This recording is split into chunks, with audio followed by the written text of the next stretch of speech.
निर्भीड निष्पक्ष वृत्तांकनाचा बुलंद आवाज राजसत्ता न्यूज. अतिशय भयंकर व नालायकपणाचा कळस गाठणारी घटना संगमनेरमधून. आई नव्हे तू तर वैरिणी, अनैतिक संबंधातून पोटाचा गोळा डावावर लावणारी कलियुगातील ही आई. संगमनेर तालुक्यातील ढोलेवाडी येथील घटना. सत्य काय सध्या तरी गुलदस्त्यात असलं तरी आरोपीने केलेल्या आरोपात संशयाची सुई मात्र दुर्दैवी मयत चिमुरड्याच्या आईकडे जाते.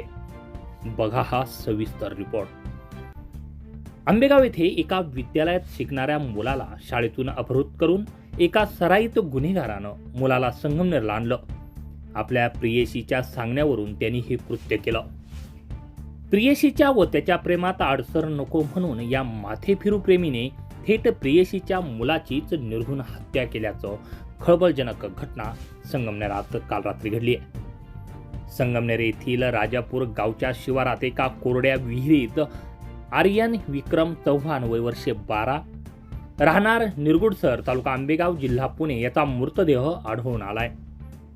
पारेगाव तालुका आंबेगाव येथील पोलीस ठाण्यात गेल्या 10-12 दिवसांपासून अपहरणाचा गुन्हा दाखल होता.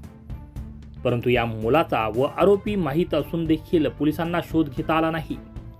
अखेर आरोपी राजेश रोहिदास जंबूकर याने आत्महत्या केल्यावर पोलीस खडबडून जागे झाले व अपहृत बालकाचा शोध सुरू केला.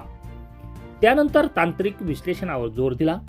बालकाचा मृतदेह राजापूर गावात एका कोरड्या विहिरीत आढळून आला. आरोपी राजेश रोहिदास जंबूकर यांनी राहत्या घरात आपली जीवनयात्रा संपवली. आता मात्र आरोपीच्या प्रियसीनं आपल्या पोटच्या मुलाचा असा क्रूर अंत केला असेल का, यावर देखील उलटसुलट चर्चा समाजात चालू आहे. पण लग्न होऊन पतीला सोडून अनैतिक संबंध जोडणाऱ्या या महिलेला समाजात स्थान किती क्षुल्लक राहील हे देखील विचार करायला लावणारा आहे. राजसत्ता न्यूज ब्युरो, संगमनेर.